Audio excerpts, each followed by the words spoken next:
तो हेलो दोस्तों, आपका स्वागत है फिर से एक नई क्लास में, जिसमें कि हम लोग अब स्टार्ट कर रहे हैं वन शॉट क्या मैथ के सारे वन शॉट आएंगे। ऑल चैप्टर्स वन शॉट आने वाले हैं, ठीक है। तो जिसमें हम लोग सबसे पहला वन शॉट हम लोग देखेंगे, किसमें वन शॉट क्या गन शॉट, ठीक है। जिसमें कि हम लोग देखेंगे बोर्ड में जो भी आने वाला है सिर्फ वही पढ़ाया जाएगा, उससे बाहर कुछ नहीं पढ़ाया जा रहा है। सो आप लोग इसको वीडियो को पूरा देखें, ठीक है। एंड चलिए स्टार्ट करते हैं। तो ठीक है, जिसमें कि हम लोग पहला देखेंगे तो पहले में क्या पढ़ना है, हम लोग पहला चैप्टर पढ़ा है रियल नंबर, ठीक, वास्तविक संख्याएं, ठीक। तो रियल नंबर क्या होता है, जितने भी नंबर्स होते हैं, जितने भी नंबर्स हैं वो सारे क्या होते हैं, रियल नंबर्स होते हैं, ठीक। नंबर को मैंने बिल्कुल बेसिक से नंबर सिस्टम पूरा पढ़ाया हुआ है। अगर आप लोगों ने वो वीडियो नहीं देखा है तो देख लेना, वरना शायद आपको थोड़ा कम समझ में आए, ठीक है। तो नंबर सिस्टम जिसने पढ़ लिया है उसको ये चीज़ें बहुत अच्छे समझ में आनी है। मैंने नंबर सिस्टम पढ़ाया था, होल नंबर्स क्या होते हैं, इंटीजर्स क्या होते हैं, नेचुरल नंबर्स क्या होते हैं, नेगेटिव इंटीजर्स, पॉजिटिव इंटीजर्स, ये सारी चीज़ें मैं पढ़ा चुका हूँ ऑलरेडी, ठीक है। तो हम लोग स्टार्ट करते हैं रियल नंबर्स, ठीक। तो सबसे पहले हम लोग जान लेते हैं कि इस चैप्टर में हमको पढ़ना क्या क्या है। तो हम लोग क्या पढ़ना है, सबसे पहले पढ़ना है प्राइम फैक्टराइजेशन, उस प्राइम फैक्टराइजेशन एलसीएम एचसीएफ पढ़ना है। फिर क्या पढ़ना है, वर्ड प्रॉब्लम, किस पे, एचसीएफ और एलसीएम पे वर्ड प्रॉब्लम पढ़ना है। और फिर तीसरा क्या है, इर्रेशनल नंबर्स, ठीक। तो प्राइम फैक्टराइजेशन से पहले जान लेते हैं प्राइम नंबर्स क्या होते हैं। प्राइम नंबर्स वो होते हैं जिनके सिर्फ और सिर्फ दो फैक्टर्स होते हैं, जिसके सिर्फ दो फैक्टर्स होते हैं, यानी कि जो सिर्फ दो ही नंबर से डिवाइड होता है। जैसे कि बोल दिया जाए कि जो 2 है, ये जो 2 है ये प्राइम नंबर है या नहीं है, तो इसके 2 के कितने मल्टीपल्स होंगे। पहला तो क्या होगा 1, दूसरा क्या होगा 2, यानी कि ये 1 से डिवाइड हो सकता है और 2 से डिवाइड हो सकता है, यानी कि इट्स अ प्राइम नंबर्स, ये बोल सकते हैं, ठीक है। प्राइम नंबर्स क्या है, अब हम लोग प्राइम नंबर्स थोड़ा सही से देखते हैं। तो प्राइम नंबर्स क्या होता है, नंबर्स ग्रेटर देन 1, नंबर क्या हो 1 से बड़ा हो, which are divisible by 1 and itself, जो कि 1 एंड खुद से, जो नंबर खुद से यानी 1 एंड इटसेल्फ से डिवाइड यानी खुद से डिवाइड होता है, वो क्या होता है, that is a prime number, ठीक। जैसे कि बोल दिया जाए यहां पर कि 3 है, तो 3 किससे डिवाइड होगा, 3 1 से डिवाइड हो सकता है और खुद 3 से हो सकता है, ठीक। यहां पे बोल दिया जाए 5, तो 5 किससे डिवाइड होगा, 5 1 से डिवाइड होगा और खुद से डिवाइड होगा, ठीक। तो यानी क्या होंगे, ये हो जाएंगे प्राइम नंबर्स, जिसके सिर्फ दो फैक्टर्स होते हैं, वो क्या होते हैं, प्राइम नंबर्स होते हैं, ठीक। अब आते हैं प्राइम नंबर का एक भाई भी है जिसका नाम है कंपोजिट नंबर। तो कंपोजिट नंबर क्या होते हैं, नंबर्स ग्रेटर देन 1, इसमें भी बोला गया सेम जैसे कि उसमें बोला गया था नंबर्स ग्रेटर देन 1, यानी कि नंबर 1 से बड़ा होना चाहिए, सेम इसमें बोला गया नंबर 1 से बड़ा होना चाहिए। Which are not prime, which are not prime मतलब कि इसमें यह है कि जिसके 3 या 3 से अधिक फैक्टर्स होते हैं, जिसके 3 या 3 से अधिक फैक्टर्स होते हैं, वो क्या होते हैं, प्राइम नंबर, कंपोजिट नंबर होते हैं। यानी कि यहां पे मैंने बोल दिया 4, तो 4 क्या है, 4 किससे किससे डिवाइड हो सकता है, पहला तो 4 1 से डिवाइड हो सकता है, दूसरा 4 2 से डिवाइड हो सकता है, एंड तीसरा खुद 4 से डिवाइड हो सकता है। यानी कि इसके कितने फैक्टर्स हो गए, इसके 3 फैक्टर्स हो गए, यानी कि ये क्या हो गया, एक कंपोजिट नंबर हो गया। इतना समझ में आ गया। अब हम लोग देखते हैं क्या, प्राइम नंबर जान चुके हैं, कंपोजिट नंबर जान चुके हैं, अब हम लोग देखना है प्राइम फैक्टराइजेशन क्या होता है।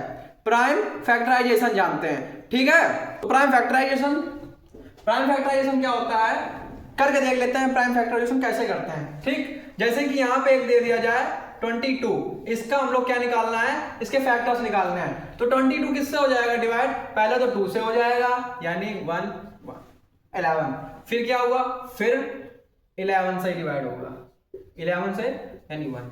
इसके कितने फैक्टर आ गए, इसके 2 फैक्टर आ गए, ठीक। अब यहां पे मैंने बोल दिया तुमसे कि हो गया 42, तो 42 को डिवाइड करो, तो 42 के फैक्टर निकालेंगे, 2 से 21, फिर जाएगा 3 से 7, फिर जाएगा 7 से एंड 1, यानी कि इसके कितने फैक्टर हो गए, 2 × 2 एंड 3 यानी 7, यानी इसके कितने फैक्टर हो गए, इसके 3 फैक्टर्स हो गए, ठीक है। तो प्राइम फैक्टराइजेशन कैसे करते हैं, प्राइम फैक्टराइजेशन ऐसे करते हैं, ठीक है। अब क्या है कि ये निकालने का मतलब एक थ्योरी है, यानी तो फंडामेंटल थ्योरम ऑफ अरिथमेटिक कहती है कि जितने भी कंपोजिट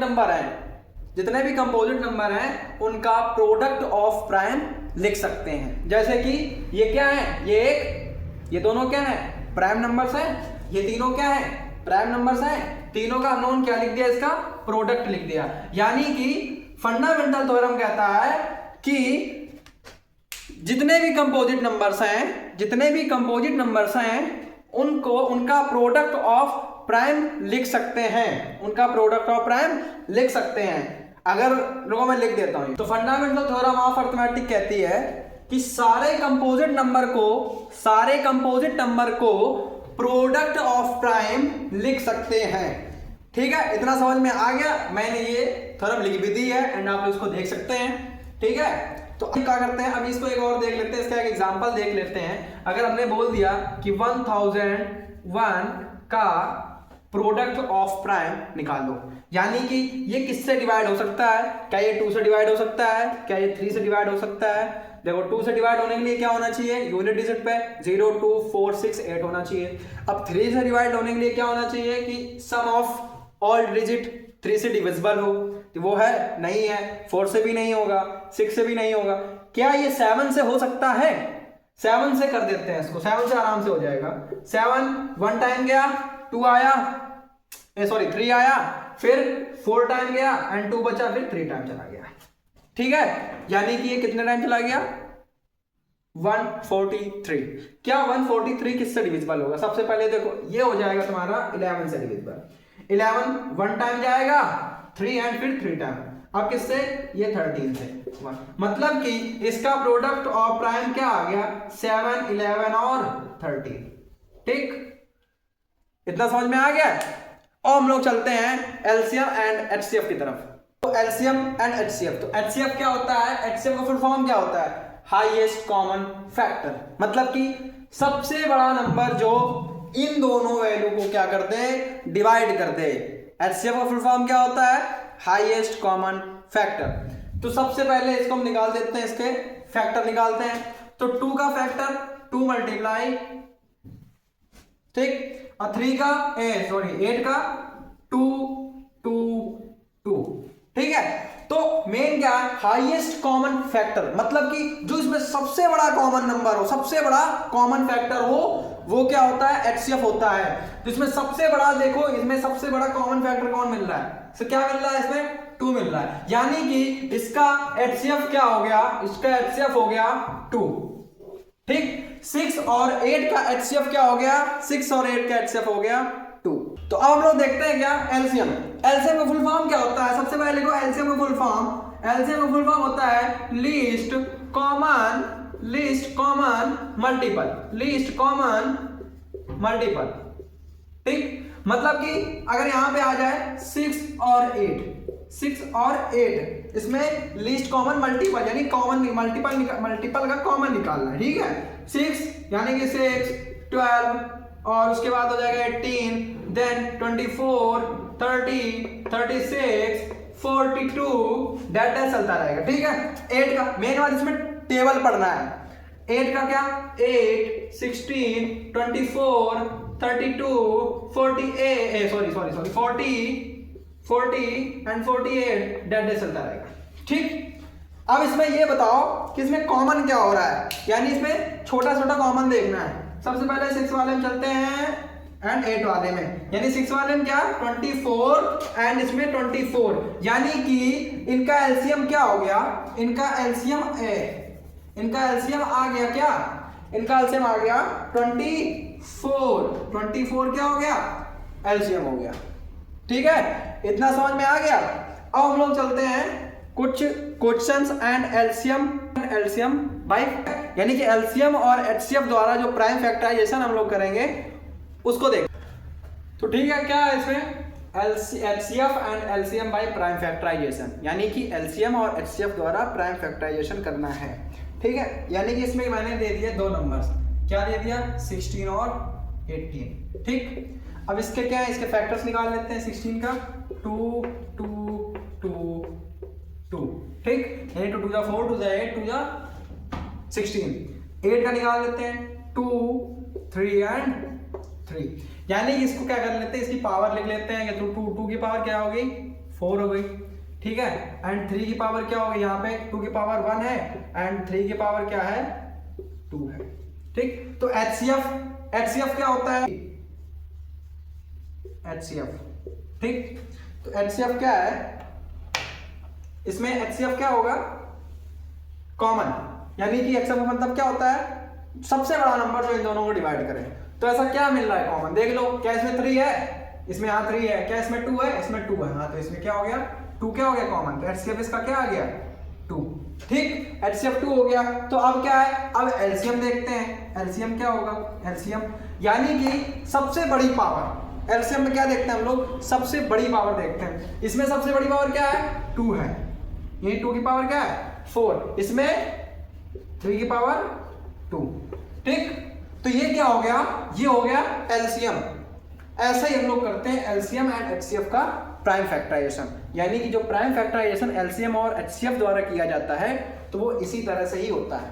ठीक है, अब क्या है कि अब हम लोग देखते हैं, कुछ सवाल देख लेते हैं, कुछ क्वेश्चन सॉल्व कर लेते हैं जो बोर्ड में आए हुए हैं। तो ये सवाल क्या बोल रहा है, find the sum of exponent, find the sum of exponent of prime factor in prime factorisation of 196। यानी कि 196 का क्या करते हैं, सबसे पहले हम लोग निकाल लेते हैं फैक्टर्स, तो यानी कि 2 से इसको डिवाइड करेंगे 9 टाइम एंड 8 टाइम। ठीक, यानी कि 98, फिर इसको 2 से डिवाइड कर दिया, आ गया 49, फिर इसको 7 से डिवाइड कर देंगे, देन 7 आ जाएगा, फिर 7 से 7, यानी कि इसकी जो बनेगी 2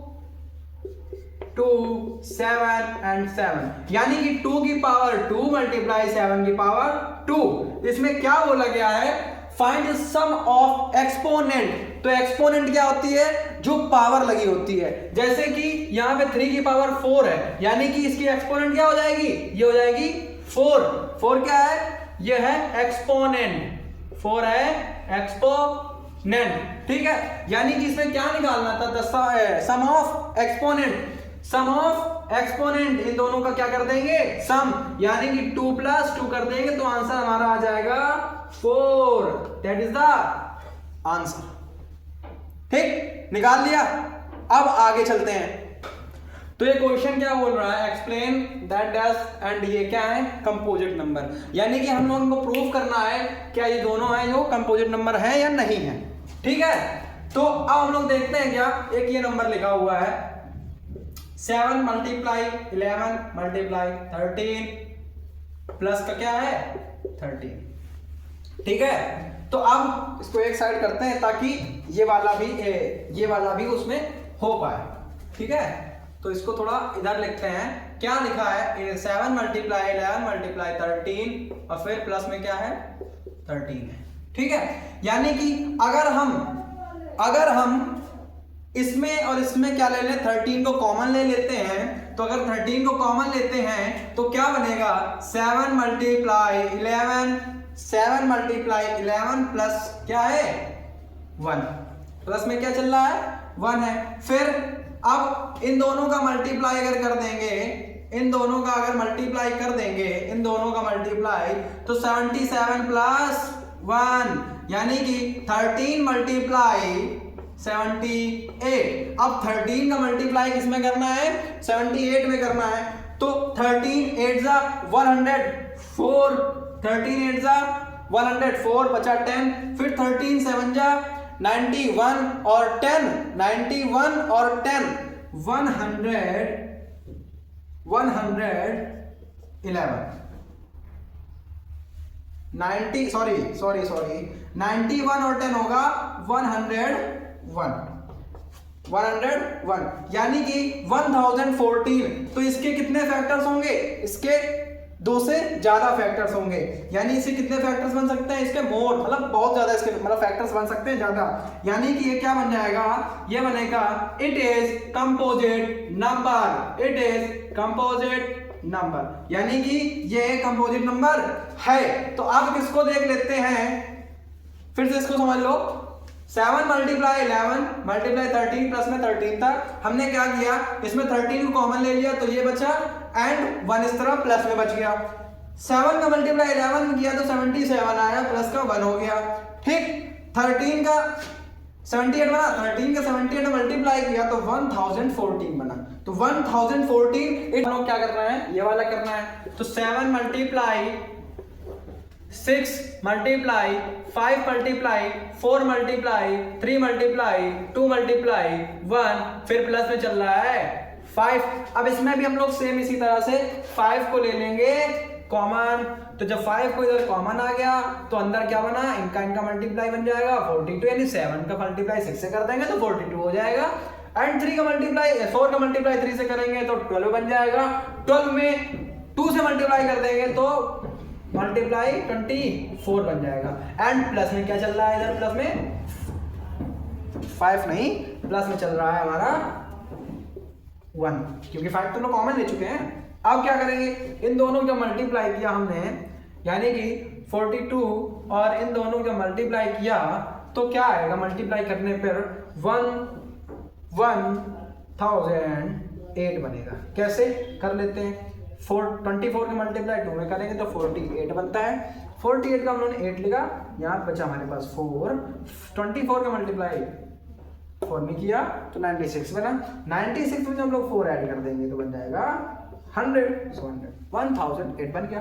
अब क्या है, इधर चल रहा था, इधर चल रहा है प्लस में 1, ठीक। 5 मल्टीप्लाई प्लस में 1 ऐड कर देंगे तो 1009 बन जाएगा, 1009 बन जाएगा। अब जब 1009 बन गया है, 1009 का मल्टीप्लाई 5 में करना है तो ये आएगा तुम्हारा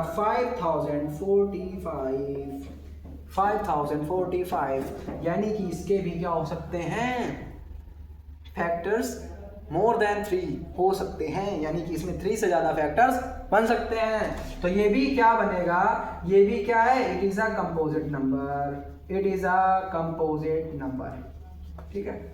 हम लोग दोनों देख लिए, एक बार इसको फिर से देख लो। 7 multiply 6 multiply 5 multiply 4 multiply 3 multiply 2 plus में 5, ठीक है। अब इनका मल्टीप्लाई करेंगे तो 42 मल्टीप्लाई 24 में कर देंगे तो 1008 बन जाएगा। प्लस में 1 तुम्हारा चल रहा था तो प्लस में 1 ऐड कर दिया तो 1009 बन गया। अब 1000 का मल्टीप्लाई हम लोग 5 में कर देंगे तो 5045 बन जाएगा। 5045 क्या है, it is a composite number. आ गया समझ में?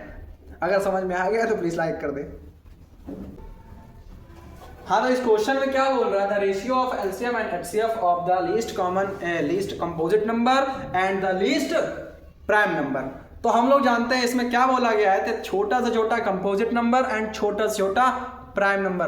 तो सबसे छोटा जो कंपोजिट नंबर होता है वो क्या होता है, वो होता है 4, और सबसे छोटा जो प्राइम नंबर होता है वो क्या होता है 2, ठीक है। इतना आ गया। क्या निकालना है, एलसीएम एंड एचसीएफ का रेशियो निकालना है। तो एचसीएम एंड एचसीएफ का रेशियो देखना है, यानी 4:2 राइटिंग थोड़ा समझ लेना तो इसका सबसे पहले इनके फैक्टर निकालते हैं। तो 4 के फैक्टर क्या होंगे, 2 मल्टीप्लाई 2 यानी कि 2 की पावर 2, 4 का क्या होगा 2 यानी कि 2 की पावर 1, ठीक है। तो इसका एचसीएफ क्या होगा, सबसे पहले HCF तो कॉमन क्या है, ये है सबसे बड़ा मल्टीप्लाई, सबसे बड़ा नंबर जो इन दोनों को मल्टीप्लाई करे, इन दोनों को डिवाइड करे, तो क्या है 2 है। तो एचसीएफ क्या हो गया 2 हो गया। एलसीएम क्या होता है, एलसीएम जिसकी पावर सबसे ज्यादा होती है 2 की पावर भी, यानी इसका 4 हो गया। तो निकालना क्या है हम लोगों को निकालना क्या है, एलसीएम एंड एचसीएफ का रेशियो। तो एलसीएम क्या है 4 आया था, एक्सेप्ट कितना है 2, इनका रेशियो निकाल देंगे तो हो जाएगा 2 आ जाएगा, यानी कि 2:1 आंसर हो जाएगा। समझ में आ गया? अब चलते हैं आगे। अरे बाबा, सवाल देखो कितना बड़ा लग रहा है। 2 positive integers a and b can be written as ax की पावर 2, y की पावर 2 and x y की power 3, right, where x and y are prime numbers, find the LCM a and b का। यानी कि ये सवाल देख के तो लग रहा है भाई बहुत बड़ा है, लेकिन इतना बड़ा है नहीं। इसमें क्या है कि a की क्या दिया गया है, x की पावर 2, y की पावर यानी x स्क्वायर y स्क्वायर दिया गया है। b क्या दिया गया है, b दिया गया है x की पावर कुछ नहीं है, y की पावर 3 है। हम लोग निकालना क्या है, एलसीएम किसका, a एंड b का एलसीएम निकालना है। तो हम लोग देखना क्या होता है, इसमें बोला भी गया है, क्या बोला गया है, x and y are prime numbers, यानी प्राइम नंबर्स दिए गए हैं तो फैक्टर निकालने की कोई जरूरत ही नहीं, वरना फैक्टर निकाल भी कहते बातें। तो क्या है, एलसीएम कैसे निकालते हैं, एलसीएम क्या होता है, एक्सपोनेंट, यानी सबसे बड़ी एक्सपोनेंट देते हैं, ठीक है, जिस भी नंबर के ऊपर सबसे बड़ी पावर लगी वही एलसीएम होता है। यानी कि इधर क्या होगा, इधर तुम्हारा 2 मिलेगा, इधर से y मिलेगा, यानी कि x की पावर 2 मल्टीप्लाई y की पावर 3। अरे भैया यही होगा इसका एलसीएम, इतना ही आंसर है, इतना ही करना था, मेन बात ये करना था, ये तो ऑलरेडी दिया था। सवाल देखो इतना बड़ा है, तो आप लोग करो, हम जरा पानी पी लेते हैं। तो अब हम क्या कर लिए थे, एलसीएम वाले सवाल कर लिए थे, ठीक है, प्राइम फैक्टराइजेशन कर लिया एंड उस पर जो क्वेश्चन बनते थे वो सारे मैंने कर लिए हैं। अब हम लोग क्या करना है, वर्ड प्रॉब्लम के ऊपर चलना है कि वर्ड प्रॉब्लम वाले क्वेश्चन कैसे करने होते हैं।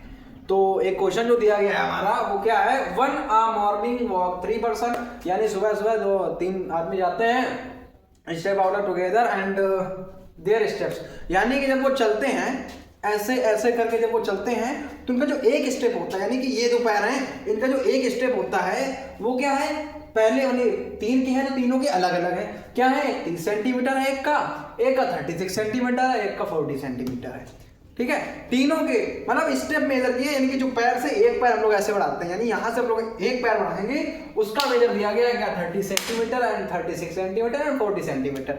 क्या बोला गया, what is the minimum distance, what is the minimum distance each should walk so that each can cover the same distance, यानी कि वो सेम डिस्टेंस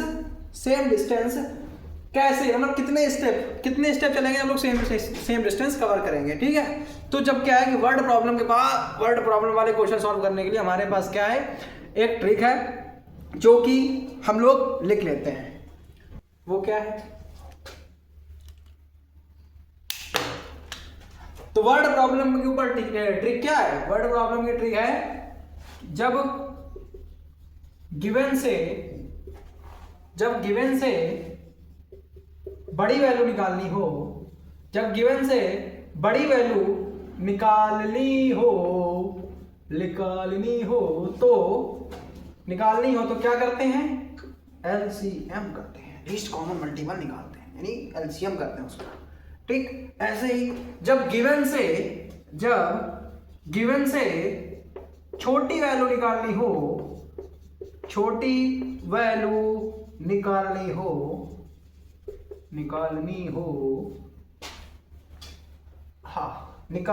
तो क्या करेंगे उसका, HCF ही हाईएस्ट कॉमन फैक्टर, यानी कि जब गिवन से बड़ी वैल्यू, यानी कि जो गिवन में दिया उससे बड़ी वैल्यू निकालेंगे तो एलसीएम करते हैं, जब गिवन से छोटी वैल्यू निकालते हैं तो उसका HCF करते हैं। ये चीज अपने दिमाग में बिठा लो, तभी ये वर्ड प्रॉब्लम वाले सवाल कर पाओगे।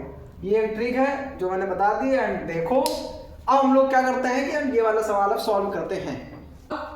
जान तो गए हैं क्या बोल रहा है। अब हम लोग अच्छा इसको क्या देखते हैं कि एक वैल्यू मान लेते हैं, मैंने वैल्यू मान ली 3 कि वो तीनों जो है वो तीनों डिस्टेंस जो कवर करते हैं सेम डिस्टेंस वो 3 सेंटीमीटर है।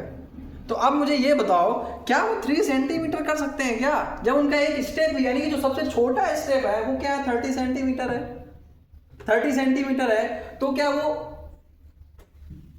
3 सेंटीमीटर पे क्या हो सकता है, क्या नहीं हो सकता है ना। मतलब कि इसमें क्या बनता है कि जो दिया है उससे बड़ी वैल्यू निकालना है। भाई कोई भी पर्सन है उसका जो 1 स्टेप ही पैर का है वो कितना है 30 सेंटीमीटर, तो 2 सेंटीमीटर कैसे देख सकता है भाई, कैसे चल सकता है, तुम ही बताओ ना ये चीज। तो अब हम लोग इसमें क्या करना है, इसमें हम लोग को एलसीएम निकालना है। समझ में आ गया मैंने क्या बताया था वर्ड प्रॉब्लम वाली ट्रिक कि गिवन से बड़ी वैल्यू निकालनी हो तो एलसीएम करते हैं, गिवन से छोटी वैल्यू निकालनी हो तो एचसीएफ करते हैं। लेकिन इसमें क्या निकालना है, गिवन से बड़ी वैल्यू निकालनी तो इसका क्या करेंगे हम लोग, इसका एलसीएम करेंगे। तो इसका एलसीएम कर लेते हैं। तो एलसीएम किसका 30, 36 एंड 40 इन तीनों का निकालेंगे एलसीएम। तो 2 multiply 3 multiply 5, 2 multiply 2 multiply 3 multiply 3, 2 multiply 2 multiply 2 multiply 5, मतलब कि 2 3 जा 6 5 का 30, 2 2 जा 4, 2 4 3 जा 12, 3 जा 36, 4 2 4 2 2 जा 4 एंड 4 2 जा 8, 8 5 जा 40। ठीक, इनकी पावर लिख लेते हैं तो इसमें कोई पावर नहीं होने वाली है, यानी ये सब ऐसा ही रहेगा 2 3 5। ठीक, इसमें भी 2 की पावर 2 एंड 3 की पावर 2, देन इसमें 2 की पावर 3 एंड 5 की पावर 1, इनमें भी 1 1 1 1 कर दो। ठीक है, तो अब क्या देखते हैं हम लोग, हाईएस्ट पावर देखते हैं ना एलसीएम में, तो यानी कि इनका एलसीएम क्या होगा, इससे ले लेंगे 2 की पावर 3, फिर 3 में देखते हैं तो 3 की पावर 2 एंड 5 को फिर कोई पावर तो ऐसे लिख लेंगे। ठीक है, इनका मल्टीप्लाई कर देंगे, शायद दिख रहा होगा नीचे, दिख रहा है, अरे इधर कर लो, नहीं दिख रहा तो 2 8 मल्टीप्लाई 9 मल्टीप्लाई 5, तो 2 8 9 जा 72 72 5 जा 360, यानी कि वो जब 360 स्टेप चलेंगे तब वो क्या कर पाएंगे कि वो सेम डिस्टेंस कवर कर पाएंगे। आ गया समझ में? नहीं समझ में आया फिर से समझ लो। हम लोगों ने एलसीएम निकाला तीनों का, देन एलसीएम में जो कॉमन होता है एलसीएम निकाल के इतना आंसर आ गया 360। ठीक है, 360 स्टेप चलेंगे, यानी कंप्लीट स्टेप कितने करेंगे वो 360, तब वो सेम डिस्टेंस को कवर कर सकते हैं। तो अब और चलते हैं हम लोग वर्ड प्रॉब्लम वाले क्वेश्चन पे आगे। ये हमें क्वेश्चन एक दिया गया है, the length breadth and height of a room 8 ये दिया गया है, ये दिया गया, ये दिया, लेंथ ये दी गई, ब्रेथ ये दी गई एंड हाइट ये दी गई है। निकालना क्या है, longest measure can dimension room, यानी कि उसको मतलब कैसे उसको मेजर कर सकते हैं, कितना कितना हम लोग कितना सेंटीमीटर ले सकते हैं जो उसको मेजर कर पाए, कितना मीटर ले सकते हैं, इससे कोई स्केल अब उसको बना के दिखाते हैं। सबसे पहले देखो लेंथ, फिर ब्रेथ, उसके बाद में हाइट। ठीक है, तो लेंथ कितनी है 8 मीटर 50 सेंटीमीटर। अब इसको अगर सेंटीमीटर में कन्वर्ट कर लेंगे तो सेंटीमीटर में कन्वर्ट करने पे 8 इतना सेंटीमीटर बन जाएगा, इसको भी सेंटीमीटर में कन्वर्ट करेंगे 6.2 सेंटीमीटर है, यानी कि 625 सेंटीमीटर बनेगा जाके। ये कितना है 4 मीटर 75 सेंटीमीटर है, ये बन जाएगा 475 सेंटीमीटर। ठीक है, इतना कर लिया, इसको सेंटीमीटर में कन्वर्ट कर लिया। अब क्या करते हैं, अब कोई रूम है, जैसे कि ये क्या है, ये एक रूम है, ये एक है रूम है, ठीक, ये एक है रूम। अब इसको हम लोग मेजर करते हैं। अगर मेजर करने के लिए हम कहते हैं इसकी ब्रेथ निकालनी है, ब्रेथ नापने के लिए ये एक ब्रेथ है कि नहीं, इसकी ये ब्रेथ होगी कि नहीं होगी, तो इसको निकालने के लिए हमने बोल दिया कितनी 850 सेंटीमीटर की इसकी ब्रेथ है, 850 सेंटीमीटर। ठीक है, मैंने इसको बोल दिया कि 1000 सेंटीमीटर स्केल से नापो, तो 1000 सेंटीमीटर की स्केल से कैसे नाप सकते हैं भाई, वो तो बाहर हो जाएगा ना, 1000 सेंटीमीटर स्केल से कैसे नाप सकते हैं। सपोज एक रूम है, इसमें क्या 1000 सेंटीमीटर स्केल चली जाएगी क्या, नहीं जाएगी ना। अब क्या, अगर यहाँ पे मैंने 10 सेंटीमीटर 5 सेंटीमीटर ले लिया, 5 सेंटीमीटर आराम से 5 करके नहीं नाप सकते हैं, ऐसे रख के, तो क्या हो गया 5 रख लेंगे इस तरह से, 5 सेंटीमीटर आराम से नाप लेंगे, कोई इशू नहीं होगा। यानी कि इसमें क्या है, इसमें गिवन से छोटी वैल्यू निकालनी है, मतलब इसमें क्या करना पड़ेगा, इसमें एलसीएम एचसीएफ करना पड़ेगा। हमने क्या बताया वर्ड प्रॉब्लम के ट्रिक क्या बताई है, गिवन से बड़ी वैल्यू निकालनी है तो उसका एलसीएम करेंगे, गिवन से छोटी वैल्यू निकालनी है तो उसका एचसीएफ करेंगे। तो इसमें क्या करेंगे, इसका एचसीएफ करेंगे। सबसे पहले इसके फैक्टर निकाल लेते हैं, तो 850 एंड 625 एंड 475 इसके फैक्टर निकालेंगे। 850 का फैक्टर क्या होगा 5 मल्टीप्लाई, इसका 2 से भी हो जाएगा, क्यों नहीं होगा भाई, 2 मल्टीप्लाई 5 मल्टीप्लाई 2 मल्टीप्लाई, एक और 2 से आई थिंक हो सकता है, 2 या नहीं 2 मल्टीप्लाई 10 हो गया, फिर 5 से मल्टीप्लाई इसको कर देंगे, 5 से मल्टीप्लाई कर दिया, 5 से मल्टीप्लाई, देन 9 17 से मल्टीप्लाई कर दिया, मतलब कि 2 5 10 5 50 मल्टीप्लाई जब लोग 17 में कर देंगे तो 850 बन जाएगा। एंड सेम इसी तरह में इसमें करते हैं 5 मल्टीप्लाई 5 मल्टीप्लाई 5 मल्टीप्लाई 5 5 जा 25 25 5 जा 125 125 5 जा 625। अब इसका करते हैं, इसका 5 मल्टीप्लाई 5 मल्टीप्लाई, उसके बाद में शायद फिर से 5 से कर सकते हैं, 5 5 जा 25 5 5 जा 25 और निकाल दो, क्यों इतना इशू करना है, हटा 5 से करेंगे 9 टाइम, हालांकि उसमें 19 आएगा, समझ गया, 9 टाइम गया, फिर 5 टाइम जाएगा, इसको कर देंगे 19 यानी 5 5 से 25 19 पावर निकाल लेते हैं, 2 × 5 की पावर 2 × 17, सेम इसमें भी करेंगे तो 5 की पावर 4। अगर इसको ना ही ऐसे लिखना चाहो तो पावर ही मत निकाल लो, जरूरत ही नहीं है, ठीक है। तो ऐसे इतना आ गया। अब क्या करते हैं, इसमें कॉमन देखते हैं। तो इसमें कॉमन क्या होगा, सबसे पहले कॉमन तो हमारा नीचे मिल आगे करके ये बन जाएगा, फिर दूसरा कॉमन हमारा ये बन जाएगा, ये करके ये बन जाएगा, ठीक। मतलब कि उसके बाद तो कॉमन कुछ और हो रहा है, तो इसका जो HCF क्या होगा, 5 × 5 यानी कि 25 सेंटीमीटर। कितना आ गया, 25। अगर हम लोग 25 सेंटीमीटर ले लें तो ये तीनों वैल्यू हम लोग निकाल सकते हैं, मेजर कर सकते हैं आराम से, उसमें कोई इशू नहीं है। तो इसका आंसर कितना आ गया, इसका आंसर आ गया 25 सेंटीमीटर। अब हम लोग चलते हैं आगे।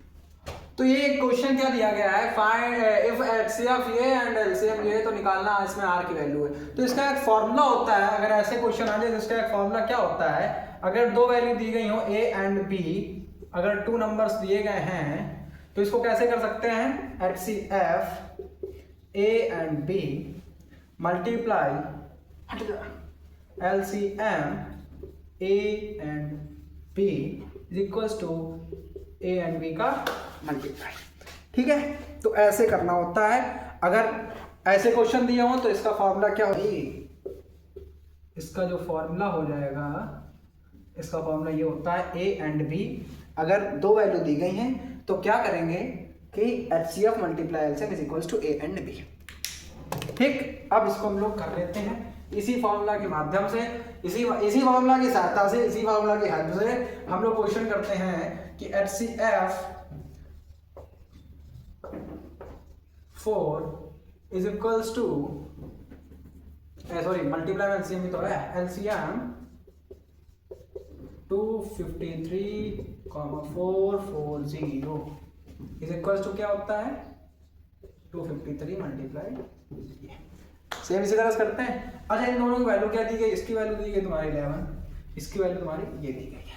तो इसकी इस जगह क्या लिख सकते हैं हम लोग, 11 multiply 253 multiply R is equals to 253 multiply 440, R is equals to 2 multiply 3 440 upon 11 multiply 253 से 253 चला गया, इसको चलेंगे 40, यानी आंसर R की वैल्यू क्या आ गई है, R की वैल्यू आ चुकी 40।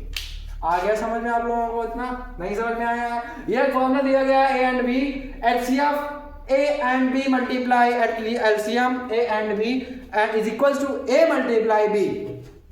सेम हम लोगों ने उसी तरह से रखा, HCF 253 एंड वगैरह वगैरह multiply LCM is equals to A and B रखेंगे, ठीक है।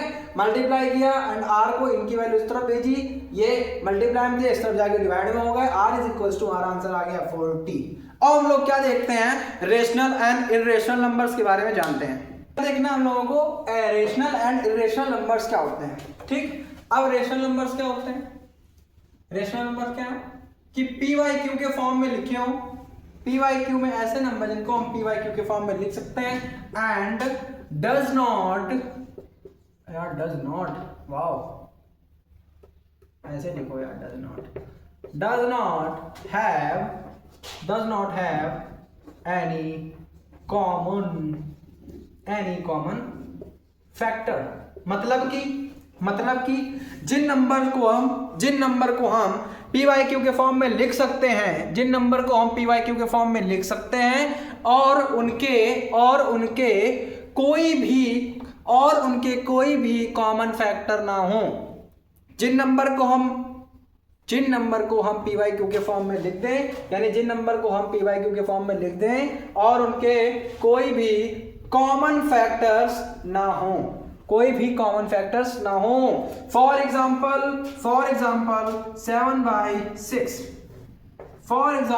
7/6 यानी कि 7/6 का कोई कॉमन फैक्टर है क्या?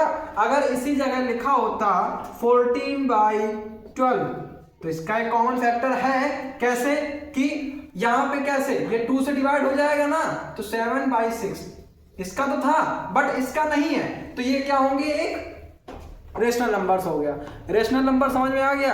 अब इरेशनल नंबर्स क्या होते हैं, इरेशनल नंबर्स, इरेशनल नंबर्स इधर लिखते हैं। इरेशनल नंबर्स क्या होते हैं, इरेशनल नंबर्स, इरेशनल नंबर्स जो नंबर्स जैसे ऐसे लिखा हो 2, √3, √6, √7 या फिर √2 + 2, √4 + 5 डैश, मतलब इसी तरह से लिखे हों वो नंबर्स जो परफेक्ट स्क्वायर ना हो। वो नंबर अगर रूट के अंदर परफेक्ट स्क्वायर हो जाएगा, जैसे मैंने यहाँ पे लिख दिया √4, ये तो बाहर आ गया तो 2 हो गया, ये तो एक रेशनल नंबर्स हो गया, इरेशनल थोड़ी हुआ। यानी कि परफेक्ट स्क्वायर ना हो, परफेक्ट स्क्वायर ना हो वो एक इरेशनल नंबर्स होता है। हम लोगों ने रेशनल नंबर्स, इरेशनल नंबर्स देख लिए और हम लोग कुछ चलते हैं क्वेश्चन पर, ठीक है। तो ये क्वेश्चन क्या दिया गया है, अधिकतर बोर्ड ऐसे ही क्वेश्चन पूछता है, √2, √3, √7 वगैरह वगैरह, बोर्ड ऐसे ही क्वेश्चन पूछता है, ठीक है। तो prove that √2 is irrational numbers. अब हमको तो पता है कि ये इरेशनल नंबर्स है, बट प्रूफ करना है इसको, तो प्रूफ कैसे करते हैं, इसके लिए ये कैसे करेंगे हम, ये करेंगे हम बाई पैराडॉक्स। ये है अपनी एक थ्योरम है, एंड इसको देखते हैं। बाई पैराडॉक्स अभी तक किसी ने बताया नहीं होगा, बाकी हम देख लेते हैं एक बार। क्या कि एक थ्योरम क्या है, एक थ्योरम है ये, जैसे कि बोल दिया जाए एक थ्योरम है, बोला जाए इसमें कि अगर इफ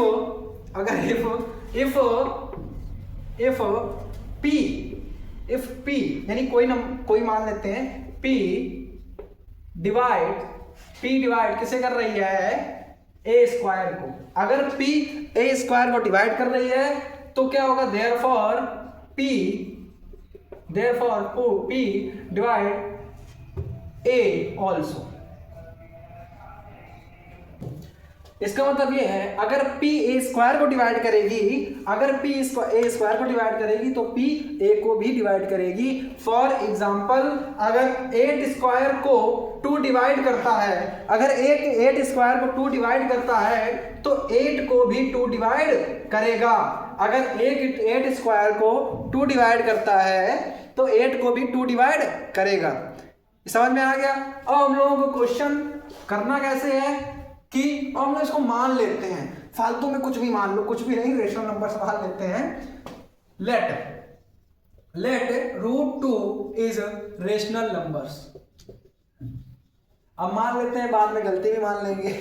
√2 इज रेशनल नंबर्स कब, जब p/q के फॉर्म में इसको लिखेंगे एंड क्या हो, p and q does not have any common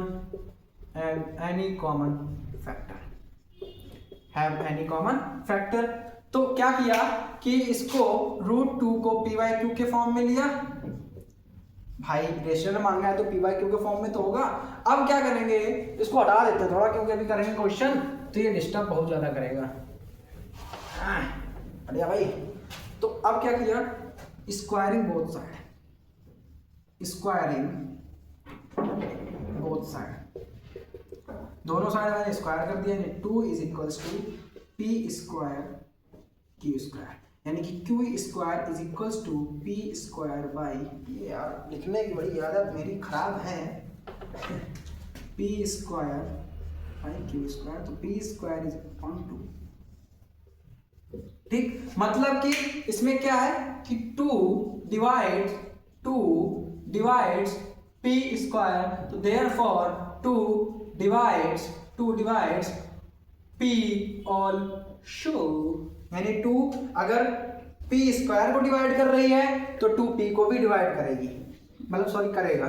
तो क्या किया इधर कि 2 किसको, p को भी डिवाइड करेगा। तो कोई नंबर मान लेते हैं, हम इसको n मान लेते हैं, n है, ठीक, n, यानी कि p इज इक्वल टू क्या हो गया, 2 2n हो गया, 2n आ गया p, तो पुट किस में कर देंगे, पुट फर्स्ट में कर देंगे, यानी कि इसमें p की वैल्यू पुट कर देंगे, यानी कि q square is equals to p की वैल्यू क्या है 2n का स्क्वायर अपॉन 2, ठीक है, यानी कि q स्क्वायर दिख रहा होगा, बस दिखना चाहिए, वही जरूरी है, समझ में आना चाहिए, वो भी जरूरी है, 4n का स्क्वायर बाई 2, इससे इसको काट देंगे 2 आ जाएगा, यानी कि q square is equals to n square by 2, इसको ऐसे लिख सकते हैं कि नहीं लिख सकते हैं, अब इधर मल्टीप्लाई में था तो मल्टीप्लाई था अपॉन में ले आए, ठीक है, समझ में आ गया, अभी फिर समझा देंगे, ध्यान से बस देखते रहो, मतलब कि इसमें क्या है 2 डिवाइड्स q स्क्वायर, भाई 2 q स्क्वायर को डिवाइड कर रहा है, दिख रहा है, हाँ, 2 q स्क्वायर डिवाइड कर रहा है, देयरफॉर 2 डिवाइड्स q ऑल्सो, यानी कि 2 q को भी डिवाइड करेगा, यानी कि 2 q को भी डिवाइड करेगा, q upon 2 is equals to एक वैल्यू मान लेते हैं m, यानी जब q को 2 डिवाइड करेगा तो वो आता है, वैल्यू आती है m, ठीक है, m आती है, तो अब क्या करेंगे इस, ठीक है, अब क्या है कि q इज इक्वल्स टू कितना आ गया 2m हो गया, q कितना हो गया है, q हमारा आ गया है 2m, ठीक है, q आ गया 2m, तो अब क्या था कि p बाई q के फॉर्म में था कि नहीं है, तो p की वैल्यू कितनी आई थी, p है 2n, p है 2n और 2 q है q, ये q है तुम्हारा 2m, अब तो इसमें दिक्कत हो गई, क्या दिक्कत हो गई है कि 2 तो दोनों में कॉमन हो गया, हमने क्या बोला था कि p and q does not any factor and does not have any factors, यानी p एंड q में कोई फैक्टर्स कॉमन नहीं होना चाहिए, बट इसमें तो फैक्टर 2 कॉमन हो चुका है, तो ये क्या होगा, यानी हम लोग मानेंगे गलती कि भैया हम लोगों ने माना क्या, रेशनल नंबर्स रूट 2 को मान लिया था, तो वो मेरी गलती है, एंड ये क्या होगा, एक it is irrational numbers, it is irrational numbers, ठीक,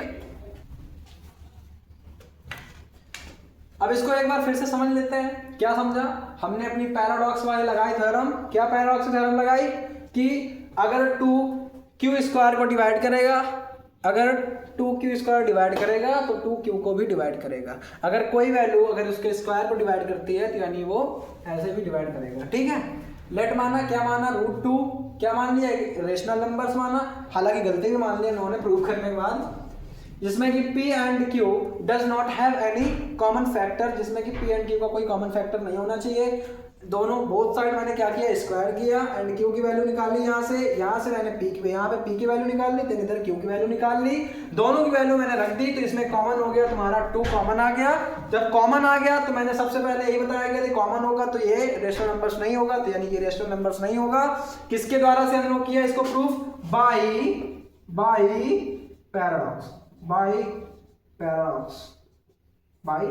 पैराडॉक्स, यानी this is result due to prove by paradox, ठीक है, एंड जो ये जो रूट 2 होगा, रूट 2 इज इर्रेशनल नंबर्स, ठीक है, हो गया, अब चलते हैं एक और क्वेश्चन देख लेते हैं, ये वाला मुझे बताइएगा आप लोग, एंड हम लोग देखते हैं कि जो रेशनल ये वाले थोड़ा एक बार देख लो, हाँ, तो क्या है, रेशनल प्लस रेशनल क्या होंगे, रेशनल माइनस क्या होता है, rational plus rational multiply rational क्या होगा, रेशनल डिवाइड रेशनल, तो अगर रेशनल प्लस रेशनल करेंगे यानी कि 2 प्लस 2 करेंगे तो 4 आता है, ये एक रेशनल नंबर्स होगा, मतलब कि रेशनल प्लस रेशनल रेशनल ही होता है, रेशनल माइनस रेशनल करेंगे तो 4 माइनस 2 करेंगे तो 2 आएगा, ये भी एक रेशनल नंबर्स होगा, ठीक है, रेशनल मल्टीप्लाई रेशनल करेंगे, यानी कि अगर हम लोग 3 मल्टीप्लाई 5 कर देते हैं तो वो भी एक क्या होगा, एक रेशनल नंबर होता है, एंड इसका करेंगे यानी 6 डिवाइड 3 कर देंगे तो 2 आएगा, ये भी एक रेशनल नंबर होगा,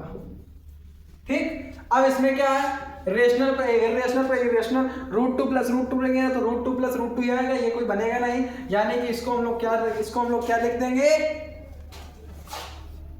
इसको हम लोग लिख सकते कांट लाइक फाइंड, ठीक है, कैन नॉट से, सिंपल से लिखो, कैन नॉट से, यानी इसमें हम कुछ नहीं कह सकते हैं, ठीक, अब क्या है, irrational plus rational, irrational minus rational, irrational multiply rational, irrational upon rational, अब अगर इरेशनल प्लस रेशनल करेंगे यानी कि 2 प्लस रूट 3 कर देते हैं तो 2 प्लस रूट 3 ही बनेगा, तो ये भी क्या बनेगा, इरेशनल ही नंबर बनेगा, यानी कि इरेशनल होता है।